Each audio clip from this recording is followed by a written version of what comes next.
રાજકોટ જિલ્લાના ધોરાજીમાં અદ્યતન civil hospital હોવા છતાં ડોક્ટરોની અછતને કારણે દર્દીઓની હાલત કફોડી બની। કોરોનાના ખર્ચે રિનોવેટ થયેલું બિલ્ડિંગ અને સાધનો ધૂળ ખાઈ રહ્યા છે। ત્યારે શું છે હોસ્પિટલની વાસ્તવિકતા, જોઈએ અહેવાલમાં।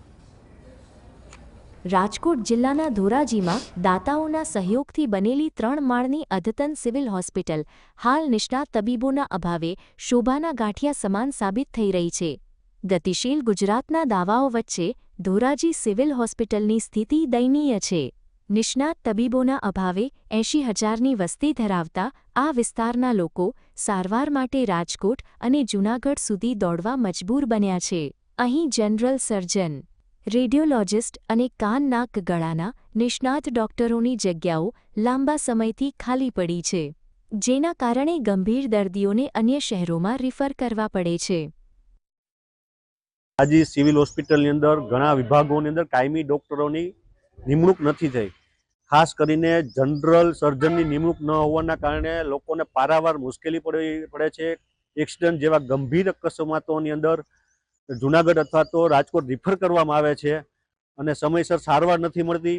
અને ગાયનેક વિભાગની અંદર પણ આ જ પરિસ્થિતિ છે। કાયમી ગાયનેક ન હોવાના કારણે મહિલાઓ જ્યારે અહીંયા સારવાર લેવા માટે આવે છે ત્યારે એને રાજકોટ અથવા તો જૂનાગઢ બીજી પ્રાઇવેટ હોસ્પિટલ રિફર કરવામાં આવે છે। ખાસ કરીને ગરીબ લોકો પાસે જ્યારે પૈસા ન હોય ત્યારે આને હોસ્પિટલે પહોંચવું પણ મુશ્કેલ પડે છે અને ગંભીર ક્ષતિનો સામનો કરવો પડે છે મહિલાઓને। કાનના ગળાના સ્પેશિયાલિસ્ટ નથી, જનરલ સર્જન નથી, રેડિયોલોજિસ્ટ નથી, નાના બાળકો માટેનો આઈસીયુ છે એ આઈસીયુ છે પણ બાળકનો સ્પેશિયાલિસ્ટ નથી, અહીંયા ગાયનેક નથી।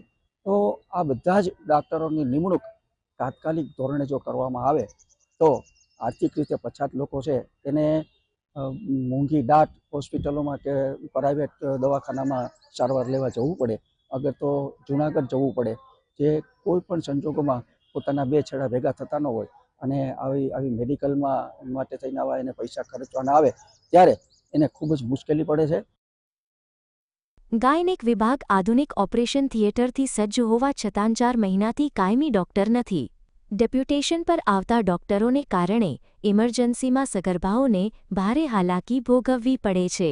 બાળકો માટેનું ખાસ આઈસીયુ છેલ્લા 1.5 વર્ષથી તૈયાર હોવા છતાં બાળરોગ નિષ્ણાતના અભાવે તે બંધ હાલતમાં ધૂળ ખાઈ રહ્યું છે। અત્યારે આપણે સારા આરોગ્યની, સારા શિક્ષણોની વાત તો કરીએ છીએ, પણ વાસ્તવિકતા કંઈક અલગ છે। અહીંયા આવે છે તો ઘણી બધી વિભાગોમાં ડોક્ટર નથી, અહીંયા આવે છે તો બાળકોનો આઈસીયુ વિભાગ કેટલા સમયથી બંધ છે અને બંધ એટલા માટે છે ડોક્ટરોની ખૂબ લાંબા સમયથી ભરતી જ નથી થઈ।